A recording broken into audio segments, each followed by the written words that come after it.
Ginoo niining gabi una among tunan ang lesson niining nga simanaha og tuguti nga ang imong Holy Spirit will come upon us so that as we study our lesson together we will be able to draw spiritual lesson to make us grow into the likeness of Jesus Christ our Lord and Savior. Thank you for answering our prayer. In Jesus' name I pray. Amen. Maayong gabi sa tanan nato nga mga kapaglaom, mga kahigalaan o atong makaigsunan nga nagsunod sa atong programa Takna sa Pagtuon. Nindot kayo kini tungod kay naghatag nato og panglantaw sa panahon dito sa Corinto nga adunay dako kayong problema dito giun sa pag-address ni Apostol Paul nga kining mga problema nga atoa dito mahatagan og kahusay aron ang iglesia mahimo silang maayo nga saksi sa tibok nga kalibutan. Og ang ato nga tema niini nga simanaha gyud bugat ni siya pero naay dako kay nga lesson nga ato nga makuha. Ang tema nato nining simanaha is sin in the church. So klaro kayo, ang sala naasulod sa iglesia o sala naasulod sa iglesia o kini nga pagtuon murag bugat-bugat ni makaigsunan o niya mura og maigo pud tanik pero sige lang kay mao man ni ang katuyuan aron mutubo og mahimo kitang putli sa tubangan sa Ginoo o sa ato nga community. Ang ato nga text makita nato sa 1 Corinthians chapter 6 verse 19 and 20. Ako ning basahon. Do you not know that your bodies are temple of the Holy Spirit, who is in you, whom you have received from God? You are not your own. You were bought at a price. Therefore, honor God with your bodies. So, familiar kayo nato ni nga teksto. O ang teksto nagpasabot nato nga kung ako ning hatagan og usa lang ka linya sa pagkasulti nga nagtudlo nato nga kita mga katawhan sa Ginoo nga mga balahan. O kita kinahanglan mo reflect si Jesus ato nga kinabuhi ingon nga iyahang mga disciples. Kung ato agong pamalandungan mga kapaglaom, giingon diri, do you not know that your bodies are temple of the Holy Spirit?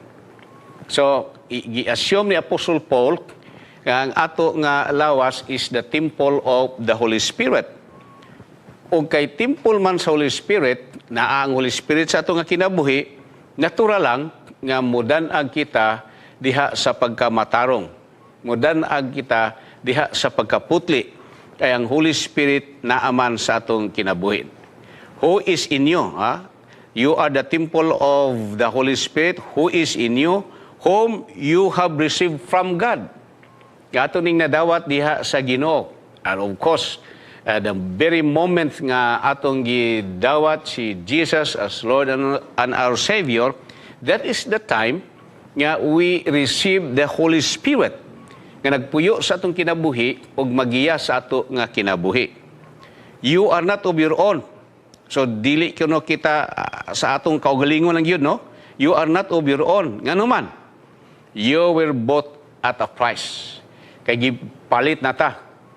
So, kaniadto, wala pa ka diha kang Kristo, makapasagad ka bisagon sa imong nga buhaton. Pero karon kay naa ka ni Kristo, unya na nang Holy Spirit na sa imong nga kinabuhi, gibaryan ka ni Ginoong Hesus iyahang kaugalingon nga pagkamatay dito sa cross. So, dili na kita makaigsunan kung dili mga linukat na ta, mga binarya na ta, so dili na kita mo'y tag-iya sa atong kaugalingon, kundili ang Ginoo na, kay iyatang gilukat dito sa Kalbaryo sa cross. So you were bought at a price. The price of the blood of Jesus, the spotless Lamb of God, mo'y nagluwas atwa. Dili basta-basta ang bili sa paglukat sa ato nga kinabuhi. For it take the Son of God, Jesus, nga pagkamatay dito sa cross aron mabaryan ang ato nga sala. Therefore, honor God with your bodies. So atong i-honor ang Ginoo dinhi sa ato nga mga lawas. So nindot kay ni og ako nakita nga drive ni ini nga teksto sa ato nga pagtuon, dili siya drive sa maay nga panglawas nga ampingan nato atong lawas tungod kay kung mag-inom ta o makahubog, manigarilyo ba ta, magdroga ba ta, madaot ang atong lawas, so templo ang atong lawas sa Ginoo. But in this lesson, gipasantop ni Apostle Paul o sa atong author, nga iyang gipasantop nga kining lawas sa Ginoo, kining atong lawas nga ang nahimong templo sa Ginoo, dili lang di ay ato ni siyang madaot sa mga bisyo or sa dili nato pag-amping sa ato nga kinabuhi, apan bisan pa di ay ang paghimo og daotan.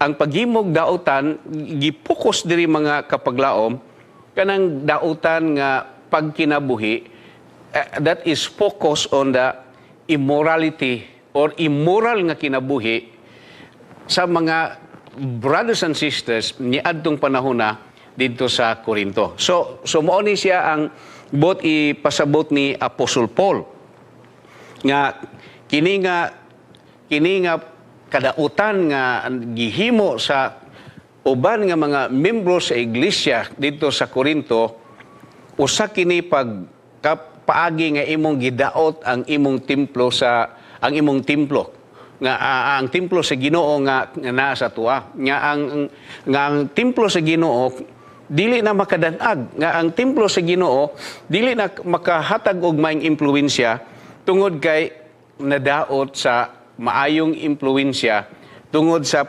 mga daotan nga practice nga nahimo sulod sa iglesia nga wala badlunga. Now, if you remember sa atong niagi nga lesson, si Paul nag-focus mahitungod sa panagbahin-bahin sa iglesia.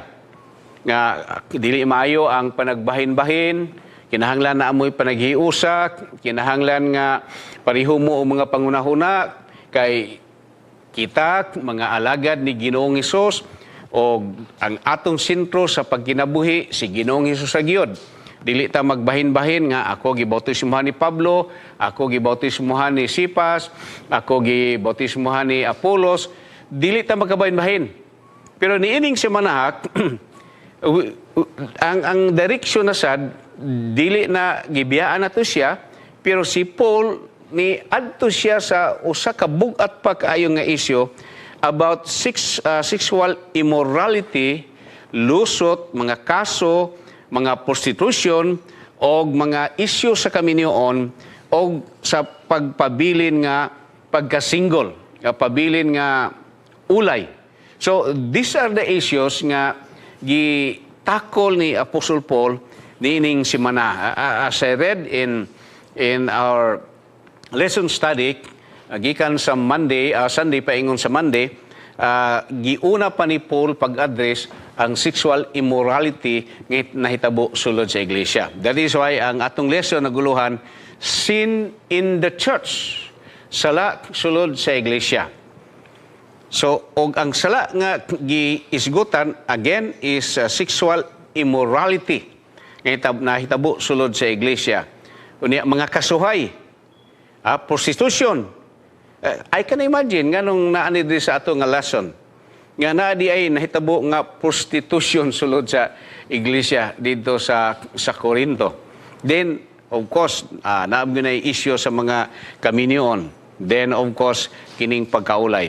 Ang issue diri siguro sa pagkaulay pamanato ni matanaw gyud ang tibok nato sa pagtuning semana kay ang namang issue sa pagkaulay nga kinahanglan pabilin yug ka nga ulay o dili ka magminyo tungod kay ang minyo, kung magminyo ka makasala ka. So dili na siya nga mao nga issue. But that was also tackled in the time of Apostle Paul. Nga kinahanglan di mo magminyo kay gusto mong minyo, kung maminyo mo di mo makaadto dito sa langit. So naay mga extreme nga teaching niya ng panahon sa panahon ni Apostle Paul o dito sa iglesia sa Corinto. Now, dirita sa adlaw nga Sunday, Dinhi sa adlaw nga Sunday, ang topic nato is dissonant between faith and practice. So, panagbangi sa imong pagtuo o sa imong practice.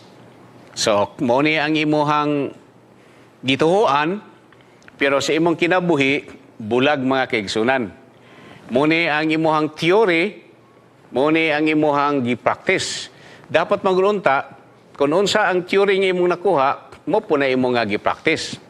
So, kung sa ato pa ng pag-eskwela mga kaigsunan, kung nag-eskwela ta og theology, kung nag-eskwela ka nga mo ni ang gitudlo sa theology, mo ni ang insakto nga pagsabot sa kabubuton sa Ginoo, pero imong practice lahi. So morning dissonant between faith and practice, nagsungag mga kapaglaom. Sama ra guna sa usa ka amahan, example lang. Ang usa ka amahan mo ingon nga, anak, ayaw gyo pagpanigarilyo. Pero ang amahan nanigarilyo. So layo kayo siya makaigsunan sa imong teaching, unya ang imong practice sukwahi kayo sa tanan. So this is dissonant between faith and practice. So dapat gyud kung unsa ang imong teaching, mao pod ang imong gikinabuhian. Kay kung ang imong theology mo ni imong gituhuan, unya ga-practice ka og dili mao, so how can the people believe sa imong teaching nga ikaw mismo wala man nimo buhata og unsay imong gitudlo? So dapat dili gyud magsungag mga kapaglaom. And this is what happened to the Church of Corinto. Nga nagtudlo sila og righteousness, nagtudlo sila nga magkinabuhi nga magsunod sa kabubuton sa Ginoo, magkinabuhi nga tarong, pero sila mismo makiigsunan ang ilang kinabuhi questionable kaayo sa tanan. Ang pangutana, is it possible nga nanghitabo po ni sa ato nga presente nga panahon sa ato nga iglesia?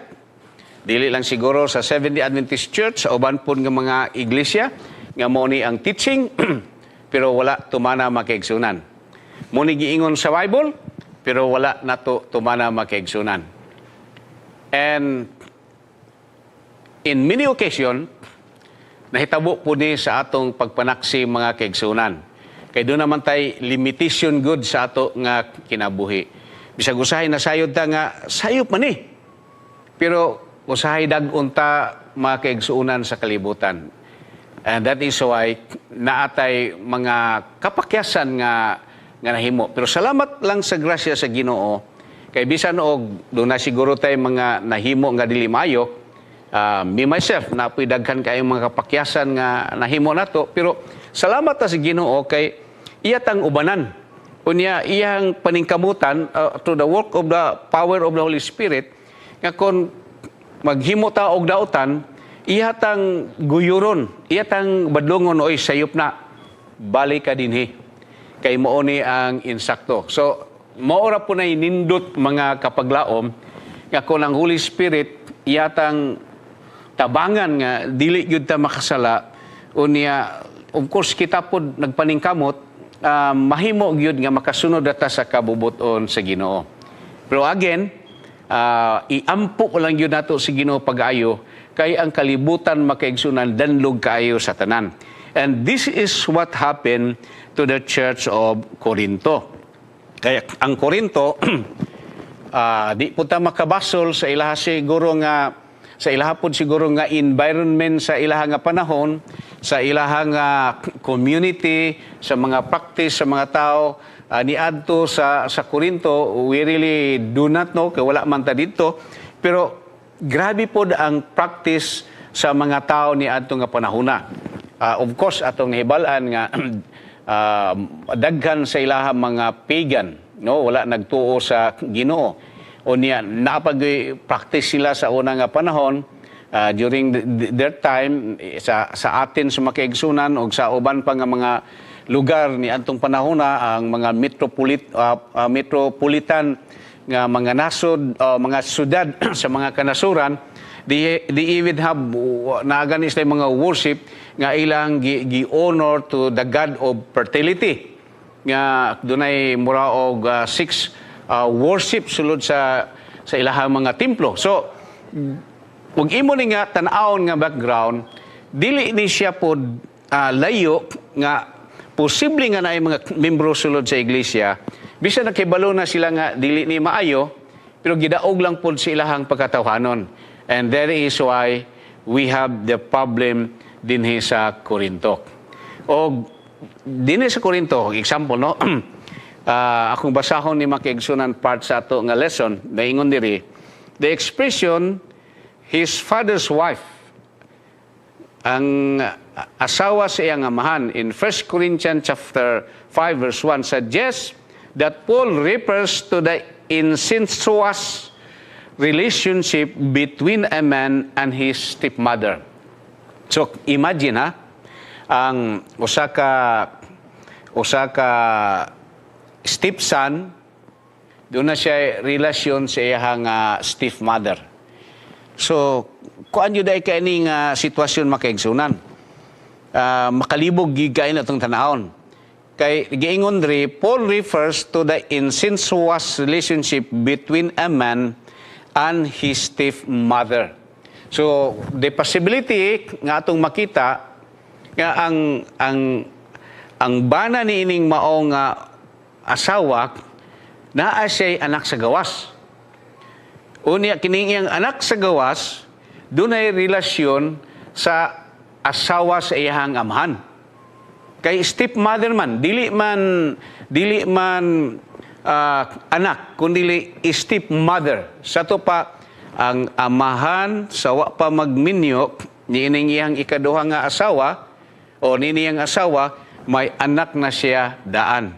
Og ang iyang anak may relasyon sa asawa sa iyang bana. So gitawag ni mga kapaglaom og incestuous relationship, very immoral kayo mga kaigsunan. Dili siya maayo nga tanaawon gyud. Imagine ang stepmother may relasyon sa iyang stepson. Og buhi pa siguro ang iyang bana ni. Or kung namatay naman gani, pero dili maayo nga sitwasyon nga mura ba og ang nagpatubo niya iharap pong gihimong asawa-asawa o ang inahan nga iyang gipatubo ni iyang anak-anak nga dala sa iyang bana mora po'y nahimo niya nga bana. So kini nga sitwasyon matud padre, this situation was probably reported by those of Chloe's household. Nga ato makita sa 1 Corinthians chapter 1 verse 11. Incest was reputed such a terrible sin that it was not tolerated even among pagans. So wala gani ni gitolerate mga kapaglaom sa mga pagano. But it's happening in a church. I cannot imagine mga kapaglaom nga kung wala ni gitolerate sa mga pagan pero nahitabo hinoon sulod sa church. And yet, it is now happening in the early Christian church. Paul's word in 1 Corinthians chapter 5, verse 1 and 2 shows that he is shocked at the report that a church member was doing this. So, maka-shock yun po mga kapaglaom. Nga mao ni ang nahitabo sulod sa iglesia. O dili maayong impluensya tungod kay bisan pagani ang mga pagan in the time of Paul dito sa Corinto, giisip gani na nila nga usa ka dako kayong sala, yet it is happening in the church. So that is why sin in the church. Thus he intends to correct. So gi-correct ni Paul not only the immoral man but also the church for its apparent dissonance between faith and practice. So iyang gikorek ang mga kaigsunan. Oy, mga igsoon, unsa man mo rin nga sayop man na. Unya, wa man ninyo badlungan na. Murag, okay raman sa inyo ha. Unya nagtudlo tag maunik, unya mao na ang inyo nga practice. Unya ang gika problemahan pagyud kayo ni Paul mga paglaom yun siya. In fact, Paul made it clear constantly that the church indulgent attitude toward the insensuous man demanded a correction. Kinahanglan badlungon gyud unta. Pero unsay natuo? But being proud of such sexual scandal and even boasting of it. Wow, mga kapaglaom. Unbelievable. Unbelievable. Instead unta nga ang church dili malipay, instead unta nga ang church iyang i-correct nga oy sayop na. Oy brother, oy sister, undangin na ninyo inyong relasyon kay dili na maayo. Maot kayo nga tanaon kay muraragod mo og anak og inahan.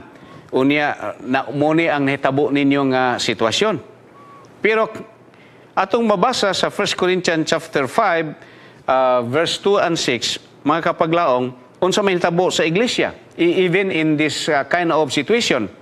But being proud of such sexual scandal and even boasting of it. Ang church hinoon mura naggarbo hinoon nga unya murag dili gyud murag kun dili gitolerate sa iglesia. Gitolerate sa iglesia nga okay ra ni. Okay ra ni. Og alang kang Paul na ingon si Paul, this is too much for Paul to bear. What was wrong with these people? So ngutana si Paul unsa man yung mga tawhanan ni. I think there is a problem in the believers. Kaya nga di tolerated this kind of immorality that existed in the church. Unya murag okay ra kay sa ilahat. Kay ang term biya diri mga kapaglaom, di even boast it. Ila pang hambog mga kapaglaom ang maong sitwasyon. So dili yun siya maayo nga hulagway in the church of Corinth mga kapaglaom. That is why Paul, nagsulat yun si Paul, iyag yung gi-remind, iyag yung gi-direct ang issue, gi-address yun niya, gisulatan yun niya, nga dili ni siya maayo. Now, whether the true reason, whatever the true reason, they become blind to a flagrant violation of the Scripture. It was really a clear violation. Sala yun mga kapaglaom. Dili yun na to ma-deny kining maong sala. We can read that in Leviticus chapter 18 verse 7 and verses 7 and 8. So, klaro yun kayo. Klaro yun kayo. Yet, the Church of Corinth, wala nila badlo nga mga kapaglaom. Ang pangutana, is it possible nga kung adunay mga pahitabo sa ato sulod sa iglesia nga sama niini, ato lang i-close ang atong mga mata? So this is a problem, mga kapaglaom. Of course, naman tayo church manual. Klaro man sa ato nga church manual nga kung dunay mga inani nga mga pahitabo, that should be acted by the church for disciplinary action aron nga mabadlong silahang gihimo, then to correct them, then atong guidan nga biyaan to nila nga practice, musunod sila sa balaod o musulod sila sa kalagdaan sa Biblia nga di gito himuon o mubalik sila sa pagpangalagad nga tarong mga kapaglaom. So this should have been discipline, but in this case, mga kapaglaom, wala nila nahatagan o pagtagad. Muna nga si Chloe nagsulat sa ilahak, o nagsulat kang Paul, iyang gisulti ni Paul kining maong sitwasyon, unya grabe ang pag-react ni Apostle Paul. Now, dirita sa adlaw nga Monday, dealing with scandals. So, giunsa ni deal ni Apostle Paul, giunsa ni niya pag-address kining maong sitwasyon dito sa Korinto. Dealing with matters of sexuality is always hard. Lisod yun ni mga kapaglaom. Nabinasa ato pag yun nga panahon. Kinahanglan yun ka og nakay ebidensya, mahimo nakay picture. O imo bang nabidyuhan kay aron nga pag-report nimo sa church. Na kay pasikaranan. Kay karon og mag-report ka sa church. Kana ni issue of immorality pero wala kay ebidensya, pwede patang pailan og kaso mga kapaglaom. So lisod yun kayo. It was hard for Paul and it is hard for us too. And that is the reality. Kay there was also a time I was in, sa dito pa ko sa field sa una, sa napa ko sa distrito o sa church pastoring pa ko nga trabaho. Doon ay report na ko nga pastor na ay kinang kasulon-sulon di semana nakakita gyud ko na pastor nga gauna-una na sila. Unya, unsa man na pastor kasulon na dili. Inquao, dili na kasulon kay kuan man. Kanang naguna una naman. Pero mag-meeting ta sunod semana karong Sabado kinahanglan nga muuban ka dito sa board kay ikaw mo testigos nga nakakita gyud ka. Diya dili ko mo testigos pastor. Engko dili pa na pwede kay og dili ka mo testigos kinsa may mo barog nga naghimo sila og ingon ana. So mahulog na nang imuha og kanang pasumangil. Ihimo ra na imuha isyo batok sa mga kasulunon. Kung dili ka mo barog, makasal gyud na sila kay wala may mo barog. O bisag interviewon pa nato na o mubaliban nga wala himo wala tay ebidensya. Unya di pa gyud ka mo barog. So muna mga kapaglaom, lisod ni siya nga isyu. Muna nga kinahanglan gyud kag testigos nga mo barog ani unya convince gyud ta nga nahitabo ni, then that is the time that we can execute mga kapaglaom o investigasyon, dayon sunod, makonfirm na to, pwede na itong madisiplina, depende po og atong makita baka ang kanang kasunod, an example no, in that situation, o unsa sila karipentan, so that would be considered how long will be the discipline or maybe ato ba siyang i-remove ang iyangalan sa membro sa ato nga roster sa church.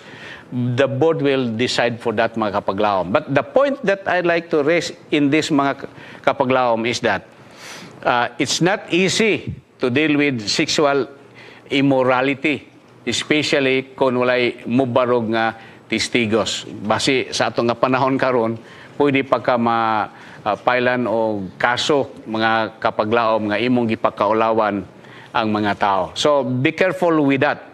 But if there is evidence strong enough, then we can impose disciplinary action. Not nga dili taganahan sa atong igsoon, but because this is to discipline them, we show them our love, and we would like them to nga ilang makonsider ang ilang sitwasyon, then they would become guilty ba, dayon ilahang dawaton ang ilang kasalanan, then balik sa Ginoo aron ma-straight ang ilahang kinabuhi. Okay. Now, Paul makes it clear in 1 Corinthians chapter 5 that sexual scandal requires church discipline. And the same thing with us today. But we need a strong evidence nga makaingon yun ta nga ilan ning gibuhat kay naatay ebidensya. He says that the incestuous man should be removed. Kwaon yun gani sa roster sa church. Kung mo nga term, should be removed. Should be judged. Unya, delivered to Satan, dili ni bugat-bugat. And put away. Sa ito pa, ipalayo yun siya.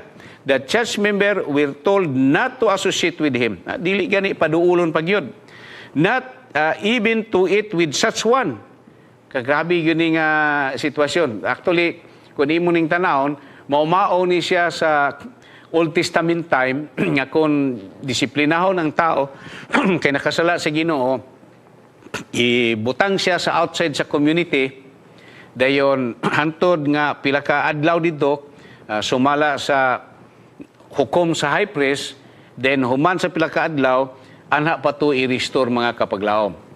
So, Old Testament ni siya nga pamagi. Nga ato nga makita. But this is to teach us a lesson nga this is a grave misconduct nga nahitabo didto sa Corinto nga dili gyud angay nga mahitabo and even in our time. Of course, kining dili na ta makigsalo, dili na ta makigduol, dili na ta mura og ato nang gisiklo ning tawhana. I think sa ato nga time dili siguro ni kaayo applicable kay ang atong mga gipang disiplina, ang ato nga mga gipang remove sa members sa church, we still continue to reach out. Kay nakasala raman to sila. Unya kung ilang gi-admit ang ilang sala, maginulsol sila, then ato silang i-restore sulod sa iglesia. So, ang ato ang pastoral responsibility sa church, bisag gi-disiplina na siya, bisag gi-remove na siya, sa ato karon nga panahon, we still continue to visit the person because we want nga kining tawhana ma-restore gihapon later on sa membership niya sulod sa iglesia. But in this time of Apostle Paul, ang nahitabo ani the Old Testament application sa mga tao nga nakasala nga ipagawa sa katilingban sa mga balaan, especially katong panahon sa pagkagyo sa mga katawan si Ginoo from Egypt paingon dito sa Ehipto nga kung makasala ka ibutang ka outside the community sa community sa mga mga Israel niadto nga panahon na. So you see, this is how Paul is trying to address this situation. Kay alang kang Paul, this is a grave misconduct and that should not be tolerated in our church at Corinth.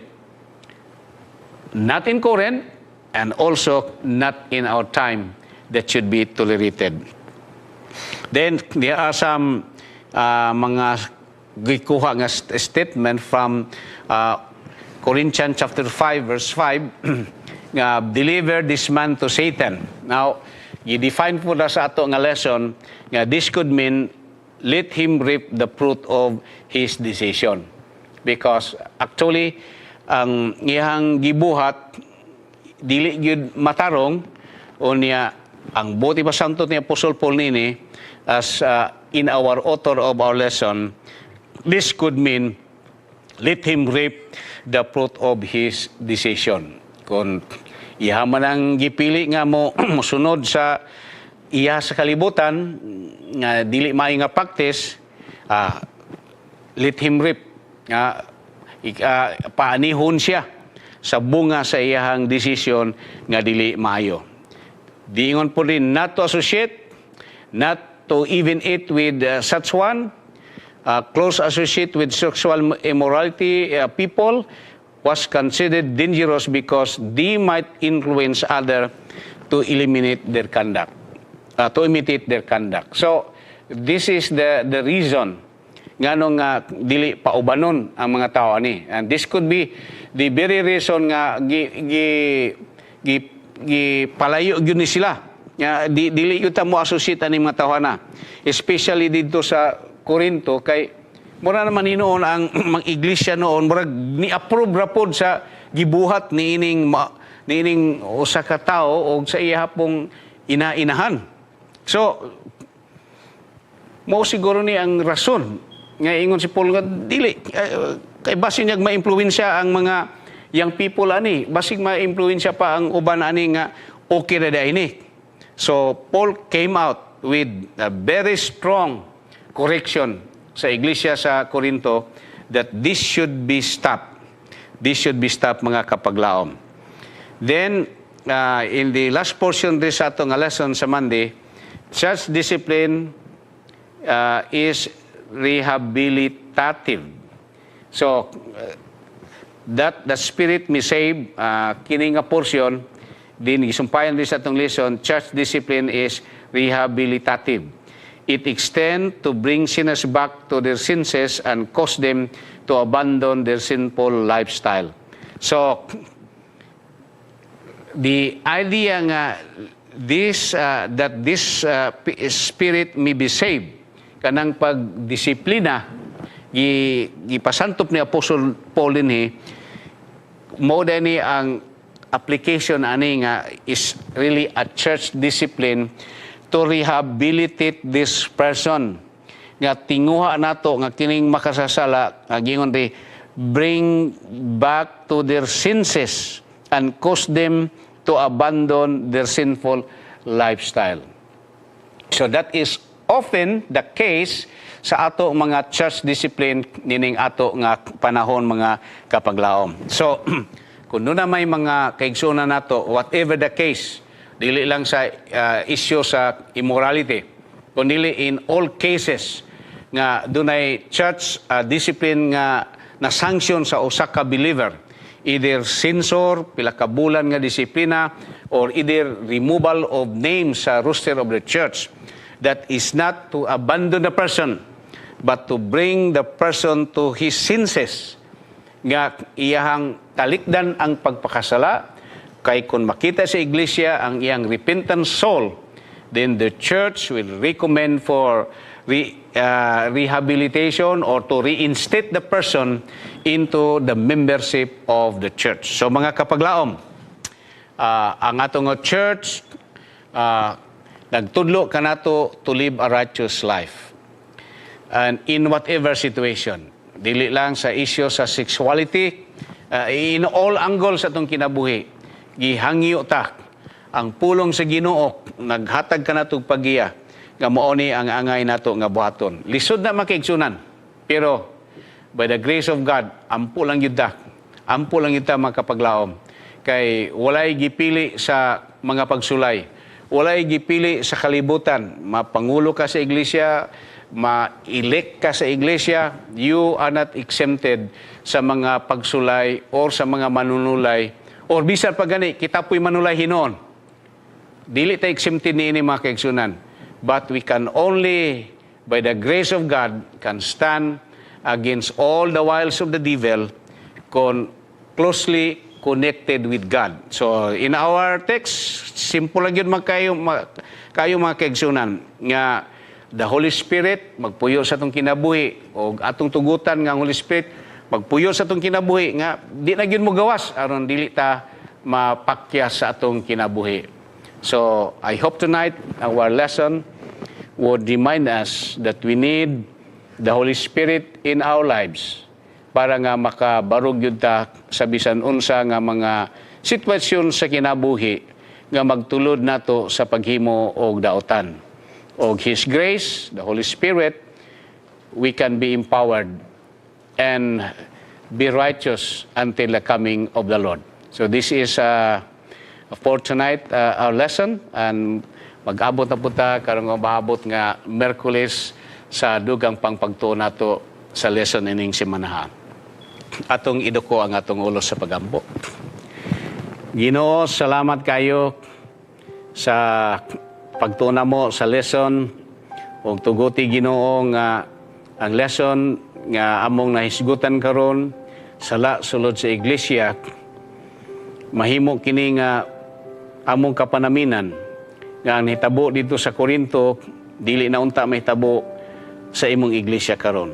Pero kung aduna may mga kapakyasan, Ginoo, intawon maluoy ka, guniti mi sa imong mga bukton, tagay mi sa imong Holy Spirit aron matalikdan namo ang mga sala ug unya mo subay sa imong nga kaubuton. Salamat nga imong minggihan kanunay sa among kinabuhi aron imo kaming makaplavgan nga matarong nga sa imong pagbalik. Andam kami nga musugat kanimo o makapuyon anang langit nun nga puluyanan na imong gihatag sa matagusa. Salamat nga imong mapadayon ng gugma mong mabatnan. O Ginoo, ako sang giampo nga nining gabi una ang sunod nga series nga pagwali sa pulong ni Pastor Gahom, ikaw Ginoo mag-uban kaniya aron ang mensahe nga madunggan sa mga kapaglaom, mga kaigsunan, mga higala, maghatag kini kanila og kadasig o gunya mahimong gabayan sa pagkinabuhi nga matarong. Salamat nga imong tubagon ang pagampo sa ngalan ni Ginoong Hesus. Amen.